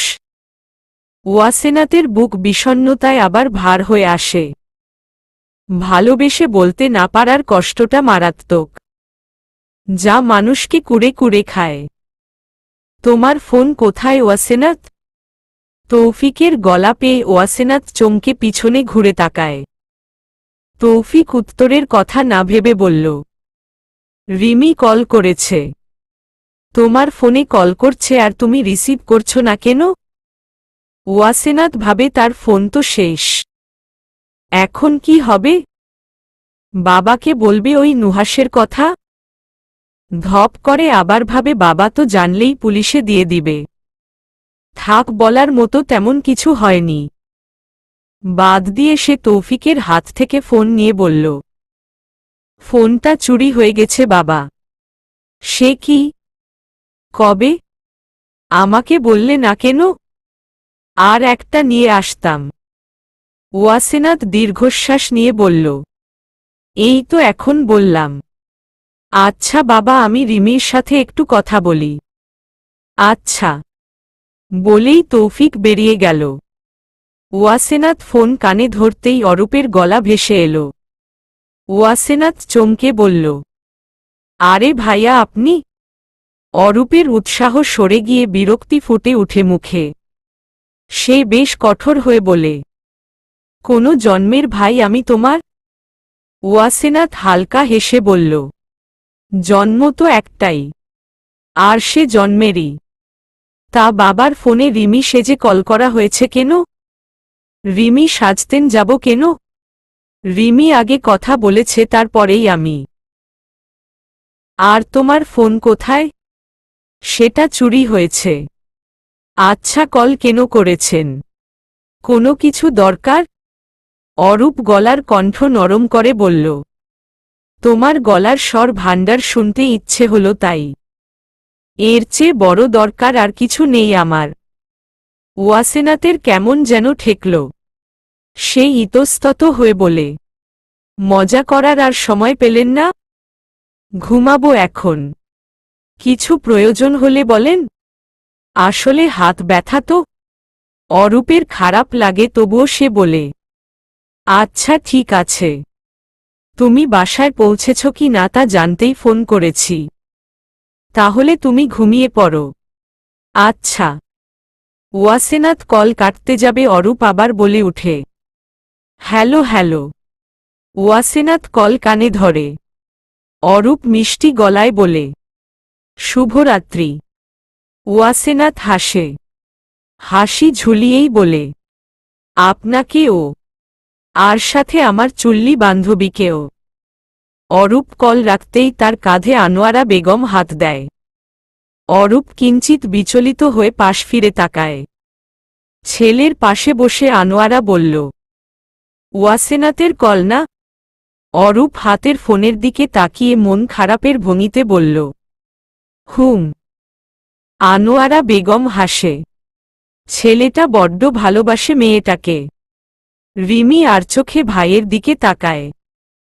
ওয়াসেনাথকে তার ভাই শুধু পছন্দ না ভালোবাসে, এটা সে জানে। আর ওয়াসেনাথের সাথে তার মিল করাতে সে বহুবার চেয়েছে। তার এত সুদর্শন ভাইয়ের পিছনে মেয়েরা পাগল হয়ে পড়ে আছে, কিন্তু যাকে সে চায় তার তো তার দিকে মনোযোগী নেই। একদম পাত্তা দেয় না মেয়েটা। প্রিয় বান্ধবী বলেই সে কিছু জোর দিয়ে বলতে পারে না। আর অন্যদিকে নোরা আসবে। মেয়েটাকে সে পছন্দ করে, সেও তার প্রিয় বান্ধবী, কিন্তু ওয়াসেনাথের চাইতে বেশি না। নোরা অরূপ বলতে পাগল। কালেই আসবে সে। এই নোরা আসা মানে নতুন বিপদ। মদের নেশায় বুঁদ হয়ে আছে অরিত্রাণ। একটার পর একটা বোতল শেষ করছে সে। কিন্তু কি আশ্চর্য, নেশা ধরছে না কেন? রিমন অরিত্রাণের ঠিক সামনে বসে আছে। আজ সে অরিত্রাণের সবচেয়ে অদ্ভুত একটা রূপের সাথে পরিচিত হয়েছে। অরিত্রাণের পিছা করেছে সে। কোথায় কোথায় গিয়েছে, কি কি করেছে সব দেখেছে সে। সে আর আশ্চর্য হতে পারল না। তার বড্ড ইচ্ছে করছিল সেন্সলেস হয়ে কয়েক ঘন্টা পড়ে থাকতে, তবে তা সম্ভব না। অনেক ইচ্ছে অপূর্ণ থাকে। আর সেন্সলেস হওয়ার ব্যাপারটা এতটাই ফালতু যা বলার মতো না। মানুষ যখন হতে চায় তখন আর সেন্সলেস ভাবটাই আসে না, ফালতু। তবে আজ রিমন বেশ অবাক হলেও সে এটার আভাস সবার আগে পেয়েছে। শত হক প্রেমিক তো প্রেমিককেই চিনবে, এটা তো স্বাভাবিক। অরিত্রাণ ওয়াসেনাথের ফোনটা ঠিক করেছে। নিজে দোকানে গিয়ে গ্লাস চেঞ্জ করেছে। টি টেবিলের উপরে সেই ফোন পড়ে আছে। অরিত্রাণ মদের বোতলে চুমু দেয় আর সেই ফোনের দিকে তাকায়। অরিত্রাণ চশমা লেন্স সব খুলে বসেছে। তাই অরিত্রাণের চোখ দুটির মুগ্ধতা রিমনের চোখে স্পষ্ট হয়ে ধরা দিচ্ছে। রিমন সে কখন থেকে হাসছে। মিটমিটে সে হাসির শব্দ অরিত্রাণের কান অবধি যায় না। অরিত্রাণ মুগ্ধতায় কিংকর্তব্যবিমূঢ় হয়ে আছে। এত মুগ্ধ সে আগে কখনো হয়েছে কি না সে জানে না। মনে হচ্ছে জীবনের প্রথম সে এতটা মুগ্ধতায় ভাসছে। রিমন অরিত্রাণের সামনে চেয়ার টেনে বসে মৃদু হাসি দিয়ে আবার অরিত্রাণের দিকে তাকায়।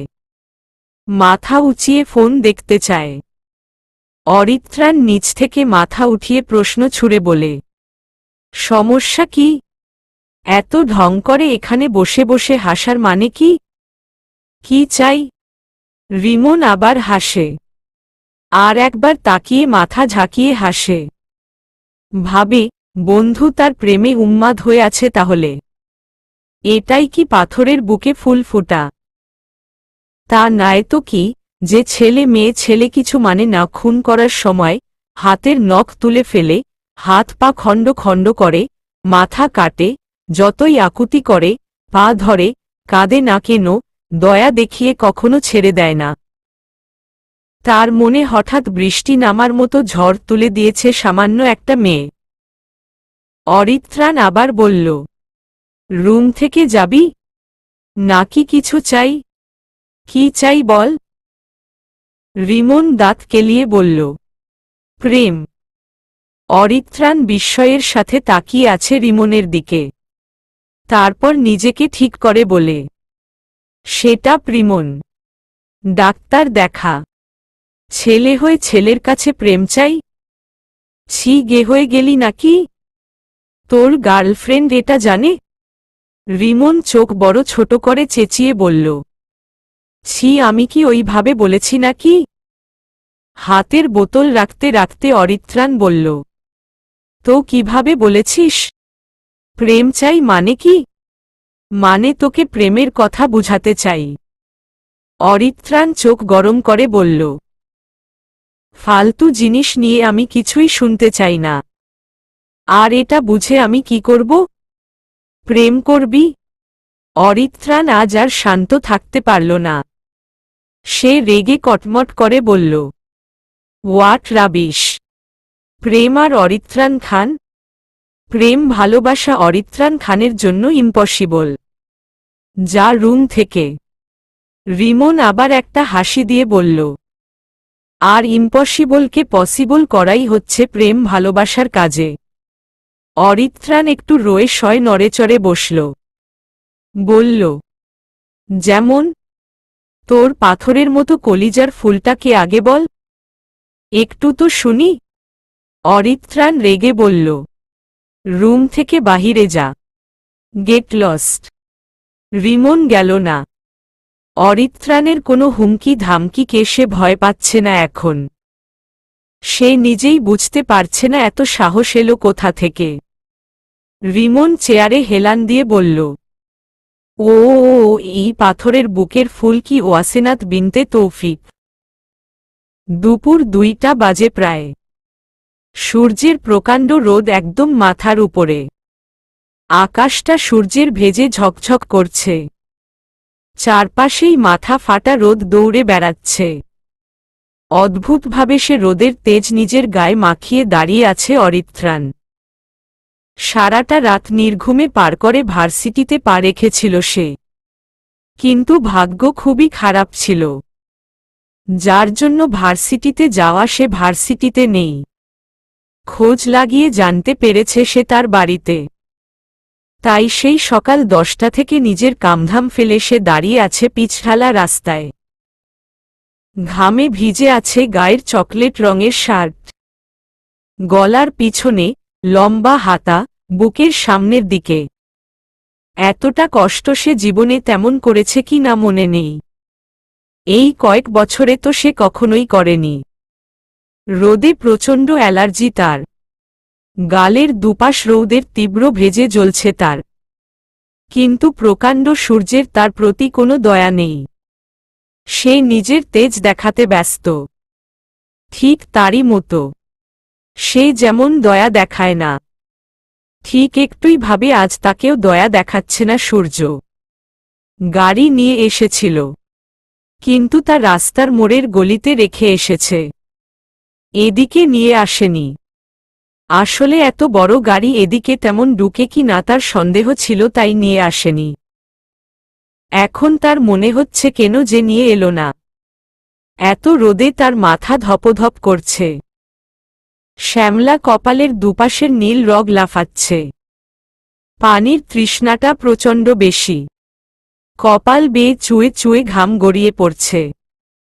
তবুও দাঁতমুখ খিচে দাঁড়িয়ে আছে। 4 ঘন্টা একটানা দাঁড়িয়ে তার পাগুলোও ব্যথা হয়ে উঠছে। এত সব যন্ত্রণার মাঝেও তার একটা ভালো লাগা কাজ করছে। অপেক্ষা। সে আজ পর্যন্ত কারো জন্য করেনি। এতে যে কত বিরক্তি সে জানেও না। তবে উপলব্ধি করতে পেরে আজ পর্যন্ত সে একটা মিনিটও তেমন কারো জন্য অপেক্ষা করেনি। কিন্তু আজ করছে। অপেক্ষার মাঝেও যে ভালো লাগা থাকতে পারে, এটা আজকের এই ভয়ঙ্কর রোদে পোড়া দিনটা না আসলে হয়তো সে বুঝতেই পারত না। ওয়াসেনাথ নামক মেয়েটা তাকে উন্মাদ করে তুলছে। তার চিন্তায় তার ঘুম হচ্ছে না। অরিত্রাণ নিজেকে প্রশ্ন করে, সত্যি কি আমি প্রেমে পড়েছি? আচ্ছা, প্রেমে পড়লে ক্ষতি কি? অরিত্রাণ হাসে। এত কষ্টেও তার হাসি পাচ্ছে। রাস্তার পাশের উঁচু জায়গায় অরিত্রাণ নিজের প্যান্ট হালকা উঁচিয়ে বসে পড়ে। পিছনে দুহাত দিয়ে সে তাকিয়ে আছে কালো গেটের দিকে। মাঝে মাঝে ছাদের দিকে তাকিয়ে থাকে। আজ তার মনে হচ্ছে সারাদিন রাত বসে থাকলেও অপেক্ষমান ব্যক্তি আসবে না। সত্যি কি আজ দেখা হবে না? অরিত্রাণের মন চঞ্চল হয়ে ওঠে। একবার দেখার আগ্রহ তাকে ভিতর থেকে নাড়িয়ে দিচ্ছে। পথটা নির্জন। এক দুজন মানুষের আনাগোনা চলছে। তারা ভ্রুজোড়া কুঁচকে তাকিয়ে থাকে অরিত্রাণের দিকে। দুজন হলে আবার ফিসফিস করে কিসব বলাবলি করে। অরিত্রাণের সেদিনে চিন্তা নেই। সে আছে তার অপেক্ষা নিয়ে। মেয়েটাকে নিজের সবকিছু থেকে ঝেড়ে ফেলে দিতে চেয়েও সে পারে না। সব ব্যস্ততার ভিড়েও সে গুটিসুটি মেরে তার মনে করা নাড়ে। হাজারো ভাবনা তাকে নিয়ে বুনে ফেলে তার গম্ভীর মন। অরিত্রাণের অপেক্ষা শেষ হল না। ওয়াসেনাথকে দেখা গেল না। কিন্তু রাতটা গভীর হয়ে উঠেছে। অরিত্রাণ আর বসে থাকতে পারল না। উঠে দাঁড়াতেই হল। মনে এক ঝাঁক চাপা দীর্ঘশ্বাস তার সঙ্গী হল। যেন কষ্টে বুকটা ভার হয়ে আসছে। মেয়েটা একটি বারও এলো না? কেন? সে কি অরূপকে নিয়ে খুব ব্যস্ত? অরিত্রাণের গুমোট মন আজ অভিমান করতে শিখেছে। শিখেছে দুঃখী হতে। আজ মনটা কেন যেন বড্ড দুঃখী হয়ে উঠেছে। অরিত্রাণ কলমভাবে পা ফেলে পিছন ফিরে বারবার তাকায়। কিন্তু তাকে দেখে না। যেতে ইচ্ছে করছে না তার। একবার জোর করে ভিতরে ঢুকে জিজ্ঞেস করতে ইচ্ছে করছে, কেন আমার ঘুম, নাওয়া খাওয়া, মনের ব্যস্ততা সব কেড়ে নিয়েছ? কেন? অরিত্রাণ চেয়েও যেতে পারে না। হুট করে কারো বাড়িতে সে কি হিসেবে ঢুকবে তাই ভাবে। প্রকাণ্ড এক দীর্ঘশ্বাস বেরিয়ে আসে তার। নিঃশ্বাস ফেলে সামনে হাঁটা দেয়। কিছু দূর গিয়ে আবার ফিরে তাকায়। মনটা বারবার বলছে একবার, শুধু একবার দেখা হলেই হবে। আজ সারাদিন ওয়াসেনাথ বাড়ির বাহিরে পা রাখেনি। আজ সে নিজের হাতে রান্না করেছে বাবার জন্য। একসাথে খেয়েছে, গল্প করেছে, টিভি দেখেছে, আরও কত কি। এভাবেই দিনটা পার করে দিয়েছে। রাত 10টার দিকে তারা সবাই খাবার খেতে বসেছে। মজিদ আর রূপালীও ছিল। মজিদ খেতে খেতেই বলল, মামা সাহেব আপনারে একটা কথা বলার ছিল। তৌফিক খেতে খেতে বলল, এখন না। তুমি জানো খাবার সময় কথা বলা আমি পছন্দ করি না। মজিদ নিচু গলায় বলল, মাফ করবেন মামা।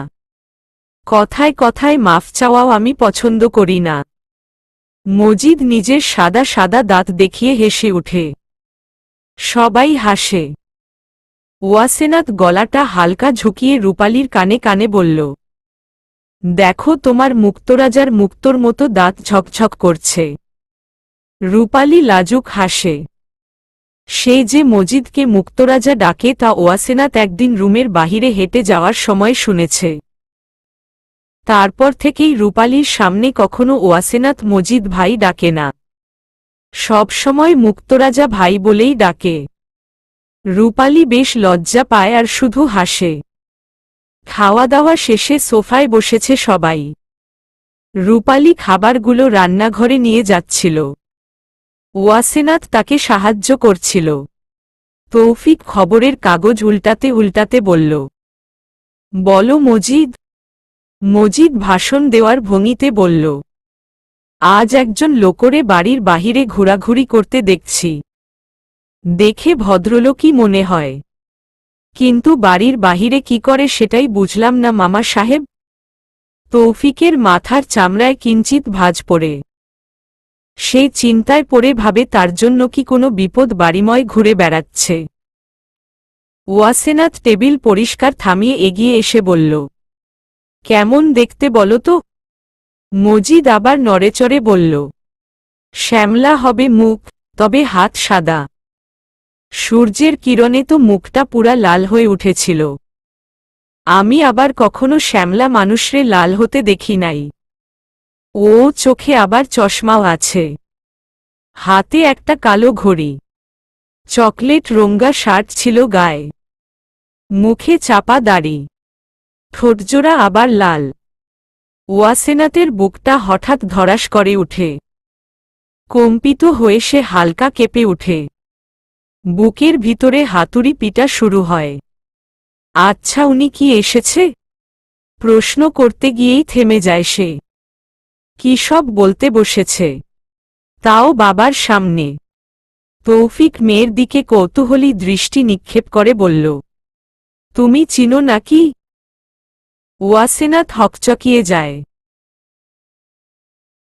আমতা আমতা করে বলল, আরে না বাবা, আমি কেন চিনব? আসলে চোর ডাকাতের চেহারার বর্ণনা শুনলেই তো তাদের চিনা যায়, তাই জিজ্ঞেস করেছি। এই আর কি।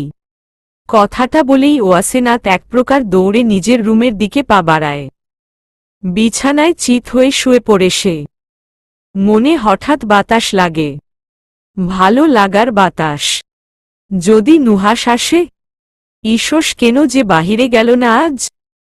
কথাটা ভেবেই ওয়াসেনাতের খারাপ লাগছে, খুব খারাপ। সাথে নিজের প্রতি রাগ আর বিরক্ত তাকে ঝেঁকে ধরেছে।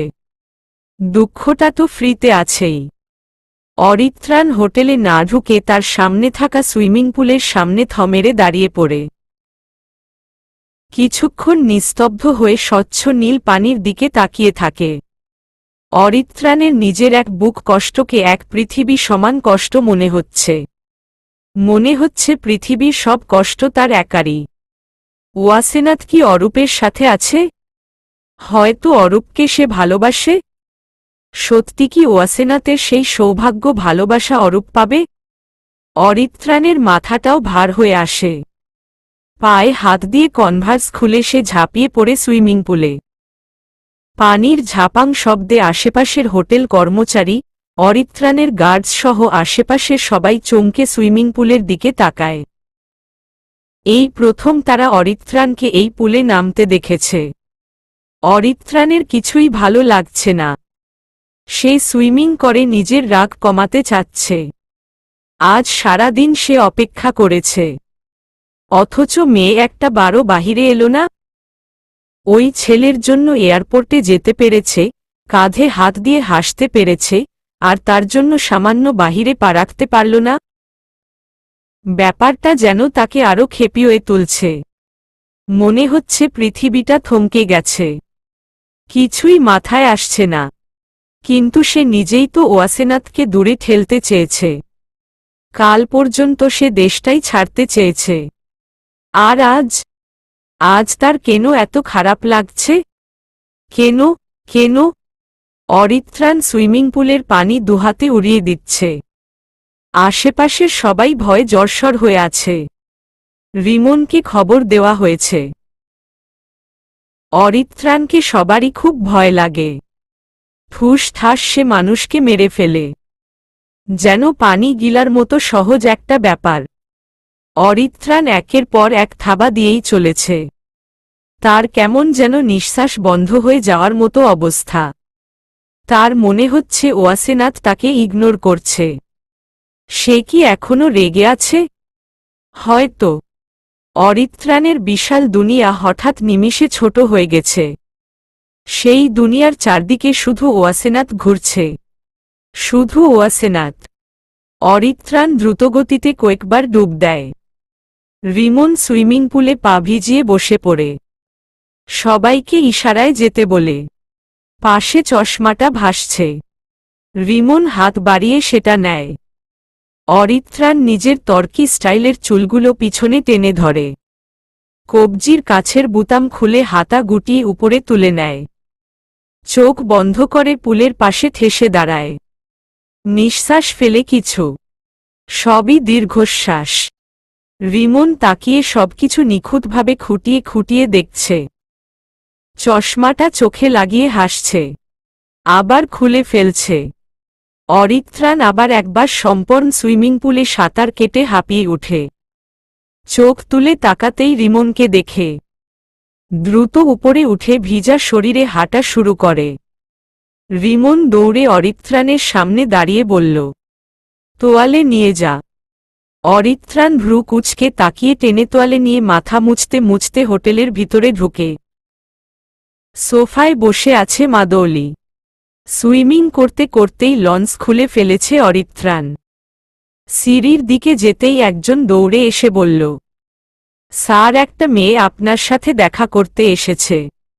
মুহূর্তেই অরিত্রাণের কপাল কুঁচকে আসে। পিছনে ঘুরে তাকিয়ে মাদৌলির দিকে তাকায়। কালো একটা শর্ট স্কার্ট পরে মেয়েটা বসে আছে। কাঁধ, গলা দৃশ্যমান। স্মার্ট, মডার্ন মেয়ে। অরিত্রাণ ভিজা গায়ে এগিয়ে যায়। মাথা মুছায় তার পূর্ণ মনোযোগ। মাদৌলি হা করে তাকিয়ে দেখছে। চোখ ধাঁধানো সৌন্দর্যে সে ডুবে যাচ্ছে। অরিত্রাণ খান কাছ থেকে এতটা সুন্দর তার জানা ছিল না। আর ভিজা অবস্থায় তাকে যে আরো ভয়ঙ্কর লাগছে সে কি জানে। অরিত্রাণ সামনের সোফায় বসে নিজের বুকের উপরের দুটো বুতাম খুলে দেয়। খুব গরম লাগছে। এভাবে না থেমে সুইমিং করাই তার এত গরম লাগছে। এসির পাওয়ার বাড়িয়ে অরিত্রাণ আবার নিজের মাথা মুছতে শুরু করে। রিমন এগিয়ে এসে থেমে যায়। মেয়েটাকে সে চিনি। এখানে কেন এসেছে সেটা জানে না। উল্টাপাল্টা কিছু হলে এখনই মেরে ফেলে দিবে। অরিত্রাণ এই সম্পূর্ণ পৃথিবীতে রিমনের সাথেই ভালো এবং বন্ধুত্বপূর্ণ ব্যবহার করে। তা ছাড়া আর কাউকে সে নিজের সেই রূপের সন্ধান দেয় না। নতুন আর এক রূপ শুধু ওয়াসেনাতের নামে বরাদ্দ। সেটা তো রিমন নিজেও জানত না। রিমন কৌতূহলী হয়ে পিছিয়ে আসে। অরিত্রাণ নিজের কাজের সময় কাউকে এলাও করে না। প্রয়োজন হলে নিজেই ডেকে নিবে। মাদৌলির চোখ অরিত্রাণের দিকে গোল গোল করে চেয়ে আছে। অরিত্রাণের সবকিছুই তাকে ঘায়েল করে। কত ছেলেকে দেখেছে, কত ছেলের সাথে ঘুরেছে, প্রেম করেছে, কিন্তু অরিত্রাণ সবার ঊর্ধ্বে। আলাদা এর পার্সোনালিটি, অ্যাটিটিউড, স্টাইল সবই পাগল করে তুলেছে মাদৌলিকে। অরিত্রাণ চুল মুছতে মুছতে বলল, হু আর ইউ? কি চাই আপনার আর কেন এসেছেন? মাদৌলি যেন আরো ঘোরে চলে গেছে। কণ্ঠটা এত সুন্দর। মিডিয়ায় সে অনেক ভিডিও দেখেছে অরিত্রাণের। সেখানে অরিত্রাণ বক্তব্য দিয়েছে, নানা প্রশ্নের উত্তর দিয়েছে, কিন্তু ইংলিশে। বাংলায় কথা বলতে এই প্রথম দেখছে। সেই কণ্ঠের চাইতেও মারাত্মক বাস্তবের এই বাংলা ভাষার গলা। অরিত্রাণ তোয়ালে ছুঁড়ে দিয়ে শটাং হয়ে চোখ সরু করে। কঠিন একটা চাহনি দিয়ে স্বাভাবিক গলায় প্রশ্ন করে, আর ইউ ডু মবস, ডামস? মাদৌলি হকচকিয়ে বলে, না না, আমি বলতে পারি। এই যে বললাম। অরিত্রাণ তীক্ষ্ণ গলায় বলল, কি চাই? মাদৌলি তাকিয়ে থাকতে থাকতেই বলল, তোমাকে। অরিত্রাণ শান্তভাবে উঠে দাঁড়িয়ে পড়ে সোজা হাঁটা শুরু করে। মাদৌলি জিভ কেটে পিছনে দৌড় লাগিয়ে অরিত্রাণের সামনে দাঁড়িয়ে বলে, সরি, আসলে আমার তোমার কাছে একটা কাজ চাই। চাকরি টাইপের। অরিত্রাণ কপাল কুঁচকে সামনে তাকিয়ে বলে, নাম কি? মাদৌলি আবার অন্যমনস্ক হয়ে পড়ে। অরিত্রাণ শান্ত, খুবই শান্ত গলায় আবার বলল, নাম কি? মাদৌলি দ্রুত বলল, মাদৌলি। অরিত্রাণ হালকা হেসে বলল, অরিত্রাণ খানের সম্পর্কে সম্পূর্ণ জ্ঞান না থাকলে এমনটাই হয় মিস শিকদার। মাদৌলি চমকে উঠে। তার বাবা যে শিকদার এটা জানল কিভাবে? অরিত্রাণ সিঁড়ি বাইতে বাইতে পকেটে হাত ঢুকিয়ে বলল, ফার্স্ট এন্ড লাস্ট ভুল। আর যাতে অরিত্রাণ খানের আশেপাশে না দেখি। অরিত্রাণ খান সবার হয় না। স্বপ্ন দেখা বোকামি। আর অরিত্রাণ খানকে তুমি বলার অধিকার সবাইকে দেয় না সে। So mind it Miss Madouli Sikdar. আগুন নিয়ে খেলা সবাইকে মানায় না।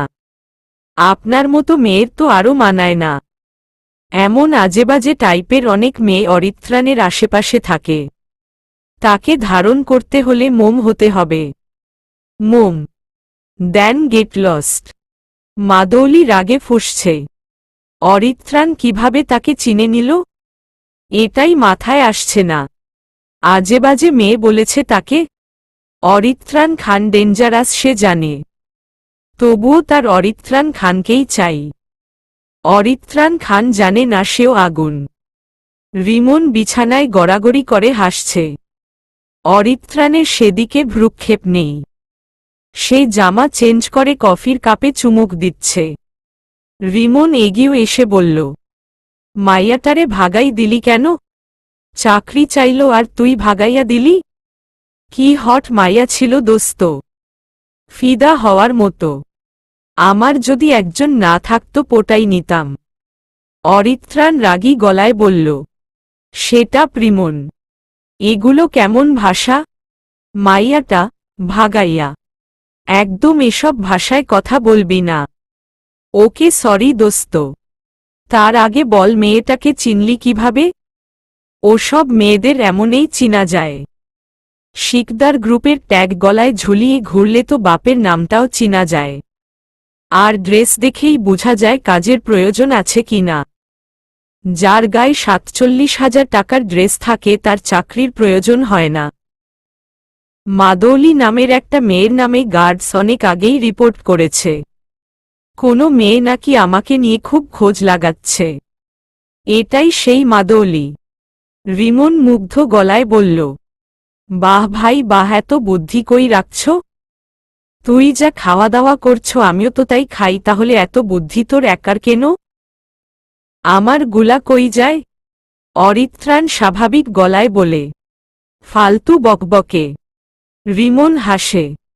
রয় সরে অরিত্রাণের কাঁধ চাপড়ে প্রশ্ন করে, ওয়াসেনাতের সাথে দেখা হয়েছে? অরিত্রাণ কয়েক সেকেন্ডের জন্য থেমে যায়। এরপর কফির মগে চুমুক দিতে দিতে বলে, প্রয়োজনটা কি? সে হয়তো দেখা করতে চায় না বা ভাগ্য চায় না। কথাটায় বড্ড কষ্ট লুকিয়েছিল। রিমন ফিল করতে পেরেছে। একটা বিশাল হাসি দিয়ে সে বলল, মাঝে মাঝে জোর করে চাওয়াটা আদায় করে নিতে হয়। অরিত্রাণ থমকায়। সেকেন্ড কয়েক চুপ থেকে বলল, জোর করব? রিমন হেসে বলল, দরকার হলে তাই করবি। আল্লাহ সে জাতির ভাগ্য পরিবর্তন করে না যতক্ষণ সে নিজে চেষ্টা করে। তুইও চেষ্টা কর, হয়তো সফল হবি। রিমন রুম থেকে চলে যায়। অরিত্রাণ দাঁড়িয়ে থাকে নিস্তব্ধ হয়ে। কাপটা পাশে রেখে অরিত্রাণ রুমের কোনা কোনা খোঁজা শুরু করে। নিজের বিছানার একদম পিছনে পড়ে আছে বাবলি নামের উপন্যাসটা। ছিঁড়ে 2 খণ্ড হয়ে আছে। অরিত্রাণ নিচে ঢুকে বইটা বের করে। 2টি অংশ জোড়া লাগিয়ে অরিত্রাণ একধানে তাকিয়ে থাকে বইয়ের দিকে। তারপর ফোনটার নিয়ে আবার বসে পড়ে। তার নতুন জীবন এই মেয়েটি। 3 নাম্বারটা অরিত্রাণের কাছে লাকি প্রমাণিত হয়েছে। আজ 3 দিন সে এখানে দাঁড়িয়ে দাঁড়িয়ে ওয়াসেনাতের অপেক্ষা করেছে অধীর আগ্রহে। আজ যেন অপেক্ষার সময় ফুরিয়ে সে সফল। ওয়াসেনাতকে গেটের বাহিরে আসতে দেখে অরিত্রাণের হৃৎপিণ্ড দ্রুত চলাচল করেছে।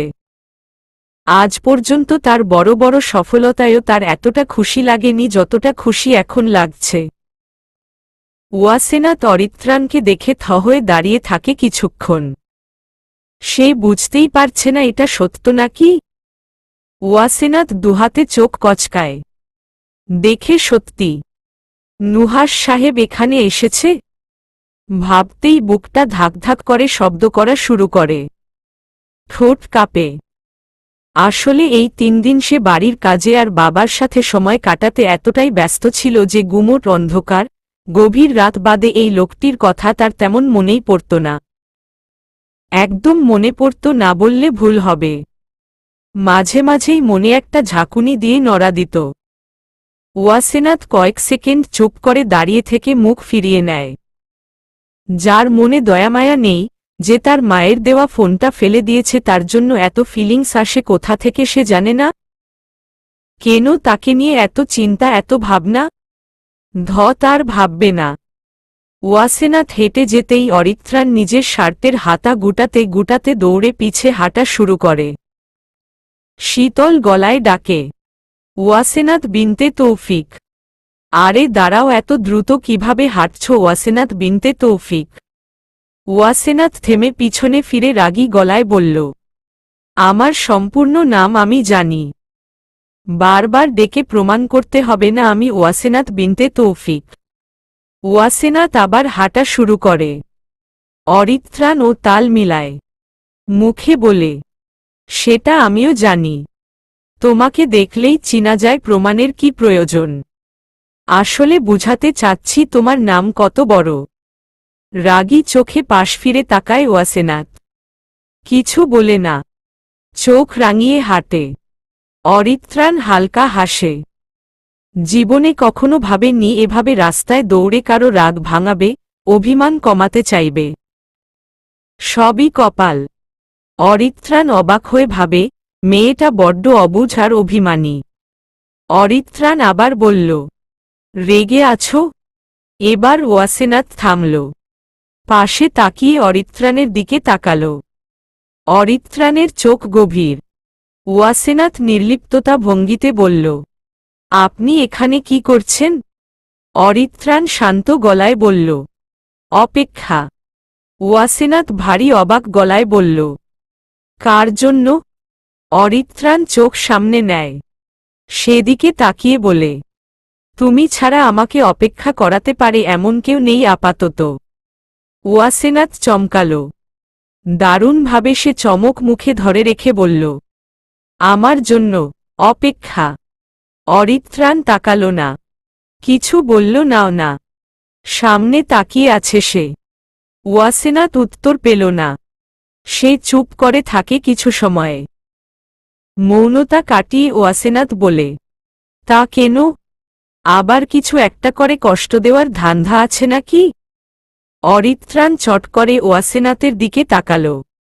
সাদা একটা থ্রিপিস পরেছে, মাথায় সাদা হিজাব, হাতে প্লাস্টার। অরিত্রাণের চোখের দৃষ্টি করুণ হয়ে ওঠে। সত্যি তো কষ্ট ছাড়া কিছুই দেয়নি সে। ওয়াসেনাথ হাঁটতে হাঁটতে বলল, আপনি একমাত্র ব্যক্তি যে আমাকে শুধু শুধু কাঁদিয়ে ছেড়েছেন, একদম বিনা কারণে। অরিত্রাণের বুকটা ভার হয়। ওয়াসেনাথের মুখের দিকে তাকিয়ে দেখে কেন যেন ফ্যাকাশে মনে হচ্ছে। সত্যি সে খারাপ। আজ বেশি বেশি সেটা উপলব্ধি হচ্ছে। অরিত্রাণ অনুশোচনা ভরা গলায় আসতে বলল, তুমি প্রথম মেয়ে যার কষ্টে আমি অনুতপ্ত। ওয়াসেনাথের কানে কথাটা হালকা এলো। সে চমকে তাকিয়ে আবার শোনার জন্য বলল, কিছু একটা বলছিলেন আপনি? ভালো করে শুনিনি, আবার বলবেন? অরিত্রাণ বিব্রতবোধ করে।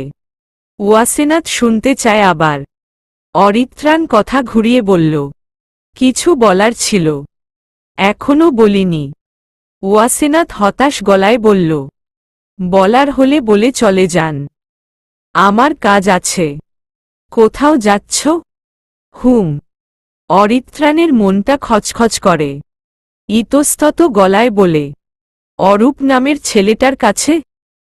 ওয়াসেনাথ পা চলানো বন্ধ করে অবাক হয়ে তাকিয়ে ভাবে, অরূপকে নিয়ে এত মাথা ব্যথা কেন উনার? সাথে রাগও হয়। এই সব ফাউল কথা বলতে এসেছে বুঝি? জেদ দেখিয়ে বলে, যার কাছে ইচ্ছে তার কাছে। এতে আপনার কি? অরিত্রাণ কিছু বলল না। কথা যেন খুঁজেই পাচ্ছে না। ওয়াসেনাথ হাঁটছে আর বিরক্তি নিয়ে পায়ে শব্দ করছে। অরিত্রাণ এত ভনিতা না করে বলল, কিছু বলতে চাই, দাঁড়াও। ওয়াসেনাথ দাঁড়াল না। অরিত্রাণ রেগে বাম হাত টেনে ধরে। ওয়াসেনাথ চমকিত হয়ে তাকিয়ে থাকে। আলতো হাতে ধরেছে হাতটা।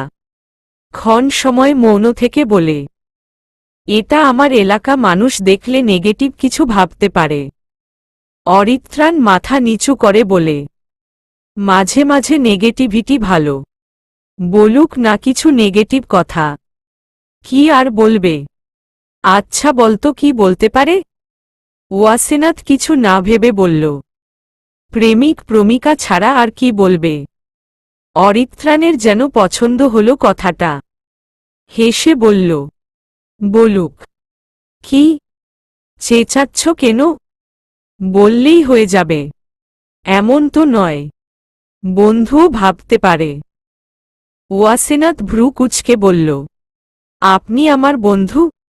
অরিত্রাণ হাত ধরে রেখেই বলল, হতে চাইলে সমস্যা? আজ কি হচ্ছে কিছুই মাথায় ঢুকল না ওয়াসেনাথের। হাত ঝাঁকিয়ে হাঁটা দিতেই অরিত্রাণ নিজের চুল ঠিক করতে করতে বলল, সরি। ওয়াসেনাথ পিছনে ফিরে তাকায়, চোখ বড় করে বলে, হোয়াট? চলবে।